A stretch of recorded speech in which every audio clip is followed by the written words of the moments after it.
Alright, welcome back. We got this assignment right here, and I pulled it up, the web page as you can see it.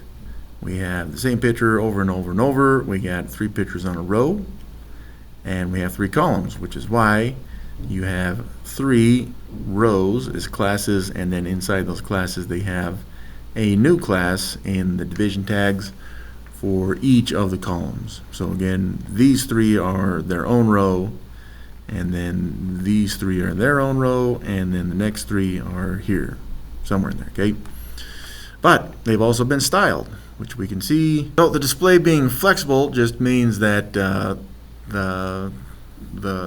column divisions, that they can just appear next to each other, just like we see in each of these, okay? So there's a column, there's a column, there's a column, 1, 2, 3, all right next to each other, okay?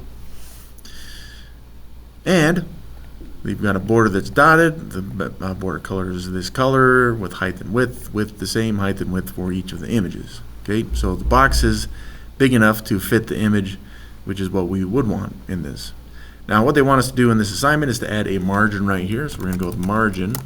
Now you should play around with this number. So like in class we tried 50 pixels and took a look at that.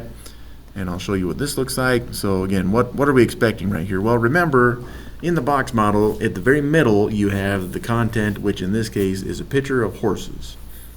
Then, outside of that, you have padding.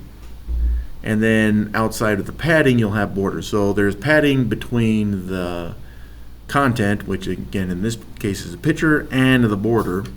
And then outside the border is your margin. So here, where we've set a margin to be fairly large, I'm expecting the pictures and then the border, which is a dashed green, to stay close to the pictures, but there should be some space in between the dashed borders. So if I were to reload this, now you can see the dashed borders stay where they are, but there's space now between the borders and thus the pictures as well.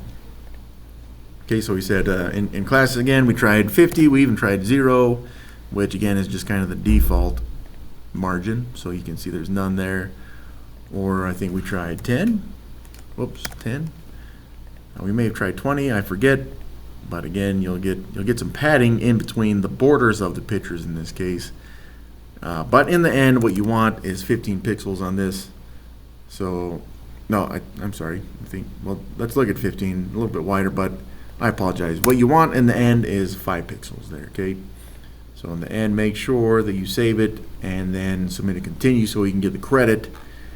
And that's all we really need on this assignment. So they wrote a lot of the code for us, which is nice. We've already seen a lot of that code, so we're not having to go through the redundancy of rewriting a lot of that code, just like we're going to see in this unit, and well, sorry, in this section for the career project. Okay, but that's all the code we need for this assignment.